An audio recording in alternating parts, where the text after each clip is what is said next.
कागल जर तुम्ही बघितला तर व्यक्तीवर प्रेम असणाऱ्या इथं प्रत्येक कार्यकर्ता आहे। कुठल्याही पक्षाचा झेंडा किंवा कुठल्याही गटाचा झेंडापेक्षा साहेबांचे कार्यकर्ते साहेबांच्यावर प्रेम करतात आणि राजेंचे कार्यकर्ते राजेंच्यावर प्रेम करतात। त्यांचा एकच स्वार्थ आहे की कागलचा विकास व्हावा। मुश्रीफ साहेबांचे कागलवर एवढं प्रेम आहे की एकही काम शिल्लक नाही। असं मुश्रीफ म्हणजे विकासाची बुलेट ट्रेन आहे आणि मुश्रीफांचा बालेकिल्ला हा भविष्यामध्ये कधीही धक्का लागणार नाही आणि ते कामच मुश्रीफ साहेबांचं तसं आहे। मुंबई केली आमच्या साहेबांनी, त्यांचा आभार आहे। मुश्रीफ साहेब ना तिथे जर तुम्ही बंगल्यावर त्यांच्या गेला त्यांच्या घरब्यांना चिठ्ठीनाचं भाडे येईल ते डायरेक्ट अंगावर येतात साहेब। साहेब मुंबईला जरी असलं सगळं लक्ष इकडे असते आपल्या जिल्ह्यात सगळं लक्ष आहे। मग तो गरीब असू दे श्रीमंत असू दे सर्वसामान्य कोणी असू दे येणार जो येते व्यक्ती कामासाठी त्याचं समाधान कसं होईल आणि तो समाधान कसा जाईल हे मुश्रीफ साहेब पहिला बघतात। कधी साहेबांना थांबायला लागते 24 तास साहेबांचं दार उघडा आहे आमच्यासाठी। 24 तास सकाळी 6 वाजता रविवारी सोमवारी साहेब याला जातात गैबीचं दर्शन घेण्याच्या साहेबाला काही हे नाही। आणि 11 वर्षाचा संघर्ष मिटलेला आहे आणि निवडणूक एक ऐतिहासिक वळणावरती आता येऊन ठेपलेली आहे। विकासाने लोकांना काय पाहिजे पाण्याच्या सुविधा इथं पूर्णपणे आहेत। रस्ते डांबरीकरण बघितला रस्ते बघितला एकदम काचासारखं आहेत। प्रत्येक तरुणाच्या हाताला काम आहे। सर्वसामान्य गोरगरिबांच्या जनतेसाठी जे घरकुल योजना असेल रमाई योजना असेल पंतप्रधान आवास योजना असेल ही सगळी मुश्रीफ साहेबांनी पूर्ण केली आहेत। आणि विकास म्हणजे काय नगर परिषद निवडणुकीच्या निमित्तानं प्रत्येक नागरिकाच्या अपेक्षा असतात, त्यांच्या मागण्या असतात। आपल्या परिसराचा विकास झालाय की नाही हेच जाणण्यासाठी मी आज पोहोचलोय कागल शहरामध्ये, ज्याला राजकीय विद्यापीठ म्हटलं जातं। या कागल शहरात आता मी सध्या उभा आहे आणि या ठिकाणी माझ्यासोबत काही कागलमधील युवक आणि नागरिक आहेत। आपण त्यांच्याशी गप्पा मारूयात। नेमकं ते या निवडणुकीकडे कसं पाहतायत, त्यांच्या परिसराचा त्यांच्या कागल शहराचा विकास झालाय की नाही आणि बदललेल्या राजकीय समीकरणांचा काय इथं इम्पॅक्ट झालेला आहे आपण या कार्यक्रमाच्या माध्यमातून जाणून घेणार आहोत। मित्रा काय सांगशील, आता निवडणुका सुरू आहेत, धामधुमीत या सगळ्या वातावरण आपण बघतोय, काय वाटतंय कागल शहराचा विकास झालाय की नाही? तुम्ही विचारलेल्या पहिल्या प्रश्नाचं उत्तर असं आहे की नक्कीच कागलचा विकास झालाय आणि हे दोन बलाढ्य राजकीय गट एकत्र आलेत, हे पण पुढच्या होणाऱ्या भविष्याचा विचार करून हे दोघं एकत्र आलेले आहेत। आणि दुसरी गोष्ट म्हणजे दोघांनीही जे उमेदवार दिलेत ते एकदम सर्वसामान्य कुटुंबातील सामान्य कार्यकर्ते दिलेले आहेत। खरं तर दादा जसं या मित्रांनं सांगितलं की दोन बलाढ्य नेते या ठिकाणी एकत्र आलेले आहेत, मात्र याच बलाढ्य नेत्यांच्या पायी अनेक तरुणांनी एकमेकांची डोकी फोडलेली आहेत, ते एकत्र येतील का? आता नक्कीच, कारण काय झालेलं आहे कागल जर तुम्ही बघितला तर व्यक्तीवर प्रेम असणाऱ्या इथं प्रत्येक कार्यकर्ता आहे। कुठल्याही पक्षाचा झेंडा किंवा कुठल्याही गटाचा झेंडापेक्षा साहेबांचे कार्यकर्ते साहेबांच्यावर प्रेम करतात आणि राजेंचे कार्यकर्ते राजेंच्यावर प्रेम करतात। एवढा 40 वर्षाचा जो संघर्ष आहे आणि गेल्या 10 वर्षात जो आम्ही तरुणांनी केलेला संघर्ष आहे, कुठेतरी मनात खदखद होती की हा संघर्ष कुठेतरी थांबायला पाहिजे, सामान्य माणसांच्या पण आणि कार्यकर्त्यांच्या पण। त्यामुळे एक उभारी आलेली आहे। जर नेत्यानंच एक पाऊल पुढे टाकलं असलं तर आम्हाला वाटतं की कार्यकर्ते पण एक पाऊल मागे घेणार नाहीत। आता जे काही वातावरण होतं, जे युती झाली त्या दिवशी त्यानंतरचं आता 5-6 दिवसात ते सगळं निवडलेलं आहे आणि आता सगळे एक दिलानं काम करतील आणि या कागलला अजून चांगलं बनवण्याचा प्रयत्न करतील असं आम्हाला आशा आहे। खरं बघायला गेलं तर या दोन नेत्यांनी एकत्र येताना त्यांचा स्वतःचा स्वार्थ बघितला आणि एकत्र आले। नाही असं काय म्हणता येत नाही, स्वार्थ असं नाही म्हणता येत, ते कागलच्या विकासासाठी एकत्र आले। त्यापाठी मग स्वार्थ काय नाही, त्यांचा एकच स्वार्थ आहे की कागलचा विकास व्हावा। पण ह्या सगळ्या राजकीय घडामोडीत कुठेतरी कागलचा विकास थांबलाय असं वाटतंय का? नाही कागलचा विकास थांबलेला नाही, आणखीन विकास चांगला होणार कागलचा। काय काय विकास झाला आता तरी तुमच्या दृष्टीत? रस्त्याचं बांधकाम झालं, शाळा झाल्या, गोरगरीब मुलांच्या शाळेत शिकतात मुलं, चांगला विकास आहे। काय वाटतंय दादा, कागल बदलले का तसंच राहिले? कागलमध्ये परमानाच्या बाहेर बदल झालेला आहे आणि कागलमध्ये चांगल्या सुविधा आलेल्या आहेत। आता दोन्ही बलाढ्य नेते आल्यामुळे तर कागलचा भरपूर प्रमाणाच्या बाहेर विकास होईल आणि प्रगती होईल। आणि आता आमच्या समाजामध्ये बी परमानाच्या बाहेर म्हणजे आता पोरांचे शिक्षण झालेले आहेत, तरी बी या दोन्ही बलाढ्य नेत्यांनी या शिक्षणाच्या पोरांच्याकडे बघून जरा काहीतरी नोकरी संदर्भात जरा तो मुद्दा उठवायला जरा पाहिजे आणि ते नोकऱ्या लागायला पाहिजेत। कमीत कमी माता समाजामध्ये म्हणजे विकास झालेला आहे, भरपूर चांगला असं व्यवस्थित झालेला आहे। दादा काय वाटतंय हो, कागलमध्ये विकास कामं परिपूर्ण आहेत की अजून कागल मागच आहे? नाही, परिपूर्ण 100% कामं झालेले आहेत मुश्रीफ साहेबांचे कागलवर एवढं प्रेम आहे की एकही काम शिल्लक नाही. आणि तशा दृष्टिकोनाने गेलं तर जे आजच्या नगरपालिकेला मुश्रीफ साहेबांच्या 100% सगळ्या लीड निश्चित आहे, 100% येणार. बर, काय वाटतंय काका, तुमचा अनेक वर्षाचा अनुभव आहे, आपण कागलमध्ये तुम्ही राजकारण बघितलं, कागलचं राजकीय विद्यापीठ आहे, राजकारण बघितलं, निवडणुका बघितल्या, मतदान देखील तुम्ही केलेलं आहे आणि इथं बदलतं राजकारण कागलचा विकास पण बघितला, पण तो विकास पुरेसा आहे का?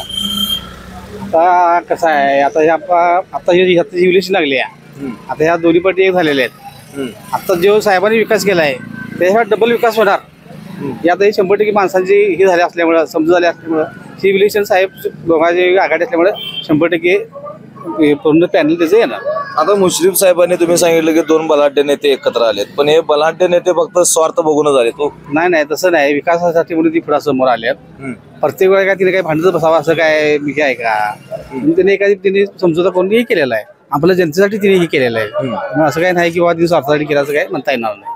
एकीकडे आता मित्रत्वाचं शत्रुत्व आणि शत्रुत्वाचं मित्रत्व त्यांनी पत्करलेलं आहे, याचा कुठं परिणाम या निवडणुकीवर होईल का? आता कसं आहे, जे सुशिक्षित माणसं असतील ती समजून घेतील, सुशिक्षित माणसं ते समजून घेतील. जे माणसं जरा त्यांना स्वतः डोक्याला वेगळे असतात त्या पद्धतीने वागतील, ते काय सांगता येणार नाही. असं आहे ना. काय मामा, प्रचाराला चाललाय का काय? प्रचार भाषण आहे साहेबांचं. बर, कुठल्या साहेबांचं? मुश्रीफ साहेबांचं. काय भाषण काय ऐकायचं? तिने विकास कुठं केलाय? कागलचा विकासच केलाय तिने. होय, काय विकास केलाय? मग कागल बदलून टाकले साहेब. बर, पण आता राजेबरोबर तिने युती केली आहे. राजी झाले साहेबांच्याकडे. बर, साहेब गेले नाही त्यांच्याकडे, राजी झाले साहेबांच्याकडे. पण ह्याचा परिणाम काय होणार आहे? काय काही होणार नाही, वाईट होणार आहे? साहेबच येणार, घड्याळ हे चिन्ह कायमचं राहणार आहे, ते बदलू शकत नाही. मी सध्या कागल शहरातील अण्णाभाऊ साठे नगरामध्ये उभा आहे आणि या ठिकाणी अनेक तरुण मंडळी जी आहेत ती गप्पामध्ये रंगलेली होती. आपण त्यांच्याशी बोलूयात. दादा, काय सांगाल, निवडणुका तोंडावर आहेत, चौकात चर्चा जोरात आहे, तुमच्यात काय चर्चा आहे? आमच्यात काय मुश्रीफपैकी मुश्रीफ आणि प्रभाग क्रमांक 11 मध्ये हा मुश्रीफांचा बालेकिल्ला आहे. आणि विकासाच्या बाबतीत हसन मुश्रीफ साहेबांनी, हसन मुश्रीफ म्हणजे विकासाची बुलेट ट्रेन आहे. संपूर्ण कागल तालुक्याचा, कागल शहराचा त्यांनी विकास केलेला आहे आणि 11 वर्षाचा संघर्ष मिटलेला आहे आणि निवडणूक एक ऐतिहासिक वळणावर ते आता येऊन ठेपलेले आहे. या वेळेला हा विकासाचा बालेकिल्ला किंवा मुश्रीफ साहेबांचा बालेकिल्ला ढासणार असल्याचं बोललं जातं. नाही, हे चुकीचं आहे. बालेकिल्ला हा भविष्यामध्ये इथून पुढच्या कधीच राजकारणामध्ये कागल हे राजकीय विद्यापीठ आहे आणि मुश्रीफांचा बालेकिल्ला हा भविष्यामध्ये कधीही धक्का लागणार नाही. आणि ते कामच मुश्रीफ साहेबांचंच आहे. मुश्रीफ साहेब ना, तिथं जर तुम्ही बंगल्यावर त्यांच्या गेला, त्यांच्या घरब्यांना चिठ्ठी ना चबाडे येईल ते डायरेक्ट अंगावर येतात साहेब. मग तो गरीब असू दे, श्रीमंत असू दे, सर्वसामान्य कोणी असू दे, येणार जो येते व्यक्ती कामासाठी येईल त्याचं समाधान कसं होईल आणि तो समाधान कसा जाईल हे मुश्रीफ साहेब पहिला बघतात. ते साहेब कधी गट तट बघत नाहीत. जो येईल त्याचं काम झालं पाहिजे, ते सुखात समाधान ज्या चेहरा हात चाललं पाहिजे ते तिथून बाहेर पडला पाहिजे, हे काम मुश्रीफ साहेबांचं आहे. आता तुम्ही म्हणालात की 11 वर्षाचा संघर्ष इथं संपुष्टात आला आणि 2 गट जे बलाढ्य नेते होते आणि गेले अनेक वर्षांपासून दशकानुदशक त्यांच्या विरोध आहे ते एकत्र आले. यामागे त्यांच्या कार्यकर्त्यांच्या दोखी पुढापुढी झालेले आहेत. आता त्या कार्यकर्त्यांचं मिलोमिलन होणं असं वाटते का? एकंदरीत मिलोमिलन झालेलं आहे. संघर्ष थांबणं हेच खूप महत्वाचं होतं. इतक्या वर्षाचा संघर्ष म्हणजे याच्या आधी मंडलिक साहेबांचा आणि विक्रमसिंह गाडगेंच्या ह्या 2 गटातला जो संघर्ष लोकांनी पाहिला आहे, त्याच्यानंतर मुश्रीफ साहेबांचा आणि संभाजी राजे यांच्या दोन्ही गटातला संघर्षही आम्ही पाहिला आणि हाही कुठेतरी थांबणं लोकांच्या जनतेच्या मनातली गोष्ट होती आणि जी ही झालेली आहे. आणि ही एक काय म्हणतात ते विकासाची नांदी आहे आणि कागलचं भविष्य खूप मोठं आहे आणि याच्यातून विकासाची गंगा वाहिली जाणार आहे. नक्कीच हा संघर्ष मिटवला गेला, मात्र संघर्ष मिटवताना फक्त एका नेत्यानं आपल्या जमिनीसाठी युती केलेली आहे, दुसऱ्या नेत्यानं आपल्याला ईडीतून ते काय निर्दोष मुक्त असा आरोप जो आहे किंवा असं टीका जी आहे ती विरोधकांकडनं केली गेलेली आहे. म्हणजे या दोन्ही नेत्यांनी फक्त स्वार्थ बघितला आपला. नाही, हे मुळात चुकीचं आहे. साहेबांना आता ह्या ईडीच्या बाबतीनं क्लीन चिट मिळालेच आहे. राहिला प्रश्न राजेंच्या जमिनीचा. राजेंची जमिनी जर तुम्ही बघितला असा तर ते कागलचे राजे त्यांना देखील माहित नाहीत की माझ्या जमिनी कुठं आहेत. त्यामुळे ह्या साध्या किरकोळ जमिनीसाठी राजे काय हावगती धावणार नाहीत अशा गोष्टी. या सगळ्या झाल्या राजकीय घडामोडी ज्या काय घडल्या त्या राजकीय गोष्टीवर आपण बोललो. मात्र कागलचा जो विकास व्हायला पाहिजे तो विकास झालेला नाही आहे. विकास विकास हे 100% झालेला आहे. नामदार मुश्रीफ साहेबांच्या माध्यमातून सगळ्या योजना, ते रमाई आवास योजना असून दे, पंतप्रधान आवास योजना असून दे, घरकुल योजना असून दे, पेन्सिल निराधार योजना असून दे, हे साहेबांच्या माध्यमातून झालेलं आहे. आणि राजे साहेबांनी मुश्रीफ साहेब एकत्र झाले ही चांगलीच गोष्ट आहे ना. इथून पुढं विकास झाला तो चांगला झाला आणि इथून पुढे राजे साहेबांच्या आणि मुश्रीफ साहेबांच्या सहकार्याने चांगलाही विकास होणार आहे कागल शहरात. कागल शहरात विकास होणार हे तुम्ही सांगितलं किंवा आतापर्यंत झाला आहे. मात्र या निवडणुकीत आता बदल होणार, शिवसेनेचं वादळ इथं उठणार आहे. नाही काही फरक पडणार नाही. आदरणीय मुश्रीफ साहेब आणि राजे साहेबांची ही सत्ता येणार आहे आणि शिवसेनेचं काही इथं चालणार नाही. बर, काय वाटते दादा तुम्हाला? बरोबर आहे. किती वर्ष तुम्ही राहिला इथलं राजकारण बघितलं, विकास होताय का नव्हता एवढं तरी सांगा. विकास होतोय. साहेबांनी विकास भरपूर केला. गोरगरिबांचे त्यांनी काम केले, आज भरपूर केलं सगळे काम. असं म्हणतात ना हो की साहेबांची जी काही खालची फळी आहे ती सर्वसामान्य नागरिकांना त्यांच्यापर्यंत पोहोचू देत नाही. चुकीचं आहे. आता साहेबांची जे तुम्ही म्हटला फळ आहे, साहेबांचे भयाबाबा असतील, माने परखाचे गाडेकर असतील, खरोखर ही दोन मंडळी साहेबांची सर्वसामान्यांना काम देण्याचं कार्य असतं पण त्यांनी केलेलं आहे. सर्वसामान्यांना त्यांनी अजिबात वाऱ्यावर सोडलेलं आहे. त्याने सर्वसामान्य जर कोण गेला, भयाबाबा माने असतील, बापू गाडगे साहेब असतील, ह्यांचे ही 2 नंबर फळी, ह्या 2 नंबर फळीमध्ये आहे. त्यामुळे ह्यांच्याकडून का नाही, जे कामाचं ते कामच करतात, ते काम काय तटवत नाही. बर, रोजगाराच्या बाबतीत एक महत्वाचा प्रश्न आहे. मला एका तरुण मित्राने या ठिकाणी सांगितलं की रोजगाराच्या बाबतीत इथं ज्या तरुणांना मिळाला पाहिजे तो मिळालेला नाही आहे. नाही आता हे रोजगार म्हणण्यापेक्षा ही सरसर चुकीची बाब आहे. आज तुम्हीच बघितला असा तर आज कागल एमआयडीची 5 एमआयडी हे मुश्रीफ साहेबांनी आणली. त्यातून कित्येक हजारो तरुणांना आज तिथे नोकरी मिळालेली आहे. जवळजवळ तिथं आता आणि तालुक्याच्या बाहेर आहे, फक्त कागल शहर मर्यादित नव्हतं तर कागल तालुक्याच्या बाहेरचे लोक आज कागल एमआयडीच्या 5 आहे. प्रत्येकाच्या हाताला काम दिलेलं आहे. आज जर तिथे जर मेडिसिन बघितलं असा तर 40-45 पगारच त्यांना मिळतोय. त्यामुळे एमआयडीच्या माध्यमातून असेल आज किती आज कागल गाव निवडाले आहेत लोक. आज कागलची पहिलीची परिस्थिती बघितला आणि आताची बघितला असा तर आज कोल्हापूर सारखाच कागल झालेला आहे. हे मुश्रीफ साहेबांच्या माध्यमातून झालेलं आहे. कागल शहरात फक्त मुश्रीफांची मक्तेदारी चालते, घराणेशाही चालते. नाही, साफ चुकीचं आहे. इतक्या वर्षात मुश्रीफ साहेबांनी सामान्यातल्या सामान्य कार्यकर्त्याला संधी दिली आणि त्याच्यातून त्यांना मोठे केलं. कधी घरामध्ये पद घ्यावं असं त्यांना वाटलं नाही. जी मंडलिक साहेबांची त्यांना शिकवण होती तशीच त्यांनी ते पुढे राबवलेली आहे. आता तुम्ही घराणेशाही जर म्हटला असा तर गेल्या नगरपालिका इलेक्शनला साहेबांच्या जाऊबाई नगराधीश पदासाठी उभ्या होत्या. तर साहेबांनी स्पष्ट सगळ्या जनतेला विनंती केली, ही जरी माझी जाऊबाई असली, माझ्या भावाची जरी बायको असली तर ही माझी विरोधक आहे आणि हिला मतदान करायचं नाही. मी जे उमेदवार दिले नगर त्यांनाच निवडून आणायचं म्हणून तिने जनतेला आवाहन केलं. मग ही भूमिका साहेबांची आहे. साहेबांनी तुम्ही म्हटलं का नाही मक्तेदार चालता, हेच खूप चुकीचं घराचे आहे, अजिबात नाही, चुकीचं आहे. काय वाटतं येणाऱ्या निवडणुकीत काय होईल? ह्या निवडणुकीमध्ये आदरणीय मुश्रीफ साहेब आणि राजे साहेबांची सत्ता येणार आणि खरोखर कागलचा जो कायापालट जो कोणी विकास केलेला असेल तर नामदार मुश्रीफ साहेब, राजे साहेबांच्या माध्यमातून कामं झालेले आहेत आणि इथून पुढे असंच काम सुरू राहील दोघांच्या हेतूने.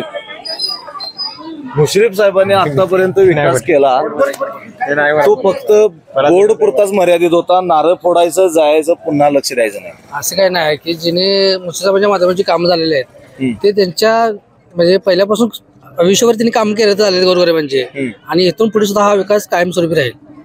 होणार 100% होणार. विकास शिल्लक राहिलेलाच नाही मला वाटते. तुम्ही आता विकासाच्या बाबतीत सगळं तुम्ही विषय करणार का नाही, काय विकास म्हणजे काय? आज जर तुम्ही का नाही, आज तुम्ही जर बोटिंग क्लब जर तिकडे गेला तर बघितला की तुम्हाला विकास काय असेल कळेल. तिथे गेल्यानंतर आपण फॉरेन कंट्रीमध्ये काढू का काय असं लोकांना आज तिथं बघितलं की दररोज 1000-2000 लोक तिथे भेट देतात. पण विकास आणि लोकांना काय पाहिजे? पाण्याच्या सुविधा इथं पूर्णपणे आहेत. रस्ते डांबरीकरण बघितला तर रस्ते बघितला असं एकदम काचासारखं आहेत. प्रत्येक तरुणाच्या हाताला काम आहे. सर्वसामान्य गोरगरिबांच्या जनतेसाठी जे घरकुल योजना असेल, रमाई आवास योजना असेल, पंतप्रधान आवास योजना असेल, ही सगळी मुश्रीफ साहेबांनी पूर्ण केली. आणि विकास म्हणजे काय? विकासाची बुलेट ट्रेन जसं म्हणजे मुख्याची बुलेट ट्रेन काय असेल तर कागल माझ्यासोबत काही महिला आहेत, कागलकर महिला आहेत, आपण त्यांच्याशी बोलूयात. ताई, काय सांगाल? निवडणुका तोंडावर आहेत, निवडणुका तोंडावर आल्यावरच विकासाच्या गोष्टी बोलल्या जातात, पण कागलचा विकास तुमच्या झालाय का? हो, झालेला आहे की. आता मी माझ्या लग्नाला 20 वर्ष झालेले, पण मी आल्यापासून इथं बघते की मुश्रीफ साहेबांचं नाव सगळीकडे आहे आणि त्यांचं काम मी आल्यापासून मी पाहते की घरकुल देणं म्हणा, तरुणांना काम देणं म्हणा, निराधार लोकांसाठी म्हणा, सगळ्या गोष्टी त्यांनी म्हणजे चांगलं केलेलं आहे. सगळं का मावशी? साहेब का नाही सगळं आमचं हे करतात. आम्ही गेल्या गेलं का नाही आत सोडतात आम्हाला, आम्ही दर्शन घेतोय, आत जातोय आणि बोलतात आम्हाला, नमस्कार करतात. आम्हाला काही अडचण साहेबाबद्दल आम्हाला काहीच अडचण नाही. पण तुमच्या इथं काम व्हायला पाहिजेत की, साहेब करून चालणार नाही ना. अहो काम होत्यातच की, कागल चाललंय कसं? कागल होतंय ना का? कागलात मुंबई पुकिवली का आमच्या साहेबांनी? काय बोललं? मुंबई ही झाली, मुंबई केली आमच्या साहेबांनी, त्यांचा आभार आहे आम्हाला. आणि हे कांबळा काढला घराचा साहेबांना आमच्या, त्याचा घरदार मिळवून दिली. बरोबर आहे, काय ते घरदार साहेबांनी मिळवून दिली. आम्ही काय साहेबांनी हे करणार नाही. ते घरदार मिळवायला साहेबांनी भरपूर पैसे मागितलेत म्हणा का नाही? आम्हाला घर आमची पत्र्याची लोगायची घर होती, कडन आमचा पत्रा होता, कौला हे जी होती खापऱ्यांची. साहेबांनी आमचा सहकार्य आम्हाला साहेबांनी केल्यात आणि साहेबांसाठी आमचं काही विरोध नाही. बर, आता 2 तारखेला मतदान आहे, काय डोळ्यासमोर असणार आहे? आम्हाला घड्याळ, आमचं घड्याळच की, का तर साहेब आमचं करतात कागलचं. घड्याळ दिले काय गिफ्ट?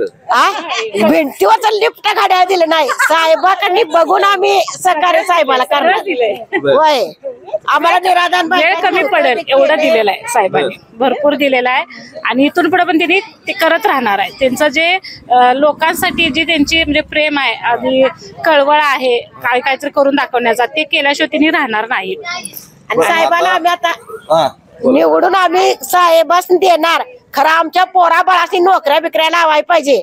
आमची पोरं आता 20 वर्ष झालं गो काढा लागल्यात. कर्णात काम केलं, सगळं केलं, तर पोराशने आमच्या आता साहेबांनी का नाही सहकार्य आमच्या पोराशने गो काढतेला. साहेबांनी विनंती करून आमच्या पोराशी नोकरी बिकरी लावावी. 2 तारखेला मतदान आहे, काय तुम्ही पक्ष ठेवणार, व्यक्ती ठेवणार, काय विकास ठेवणार? विकास, कारण साहेबांनी म्हटलेलं डबल विकास करून दाखवणार. त्यामुळे आम्ही साहेबांच्या 2 दिवसात, या काही दिवसात घडामोडी तुम्हाला बघितल्या असतील, राजे गट आणि हे एकत्र आले, काय वाटतं त्याचा काय परिणाम या निवडणुकीवर होईल का? बॅकफुटला जातील का साहेब? नाही, जाणार नाही, उलट जास्त पुढे जाणार, जास्त पुढे जाणार. कुठं पुढे जाणार? मोर जाणार कोगनोळीला. कणगुळीला का आमचं काकडं सोडून कर्नाटकात. साहेबांना आता तिकडे घ्यायची म्हणतात. आमचं गाव घर सोडून, आम्हाला सोडून साहेब जायत नाही. कागला तर साहेब राहणारच की, कागदात का सोडून जातील? साहेब सारखं मुंबईतच असते, तिथं लक्ष नाही का? अहो सकाळी 6 वाजता रविवारी सोमवारी साहेब याला जातात गैबीचं दर्शन घेण्यासारखं साहेबाला काही हे नाही. होय की, पण मुंबईत बसून काय विकास होणार आहे? मुंबई बसून कुठं इकडे येतात की, शनिवारी संध्याकाळ आलं तरी इकडं सगळं लक्ष असतंय. साहेब मुंबईला जरी असलं सगळं लक्ष इकडे असतंय. आपल्या जिल्ह्याकडे सगळं लक्ष आहे. साहेब सगळं आमच्या साहेब आमच्याकडेच इकडे लक्ष देतात. सगळं दवाखाना असून दे, काय बी असून दे, असं साहेबच आमचं बघतो. गोरगरिबाच साहेब आहेत आमचं, गोरगरिबाच आहे. फक्त साहेब त्यांचं स्वार्थ बघतात ना का? नाही, शक्य नाही, शक्य नाही. आमचं साहेब आम्हाने पहिला आम्हाने आहे आणि मग त्यांचं कधी साहेबांना भेटायला जातोय की तासभर थांबायला लागते. 24 तास साहेबांचं दार उघडा आहे आमच्यासाठी. 24 तास, 24 तास कायम आहे. पण असं का म्हणतात साहेबांचं कागलकडे लक्ष नाही? नाही, शक्य नाही, शक्य नाही. साहेबांचा दार उघडा आहे.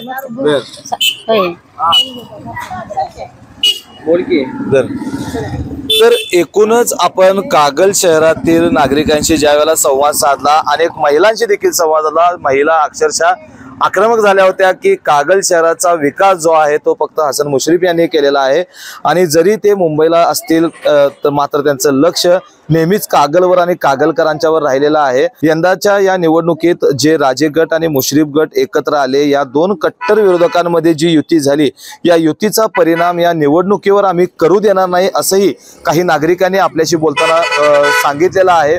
त्यामुळे येत्या 2 तारखेला कागलकरांचा कौल कोणाला आहे हे त्या दुसऱ्या दिवशी 3 तारखेला स्पष्ट होईल। व्हिडिओ जर्नलिस्ट सर्वेश देसाईसह मी सद्दाम अली, KK न्यूज, कागल।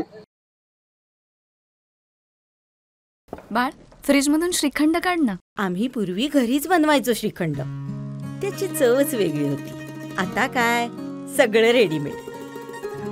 आजी, हे श्रीखंड खाऊन बघ। आज तुझ्या आईनं घरीच बनवलं की काय? हे आहे गोकुळचं श्रीखंड, अगदी जिभेवर रेंगाळणार। जिभेवरच नाही तर मनावरही रेंगाळणार। गोकुळ श्रीखंड, मनावर रेंगाळणार।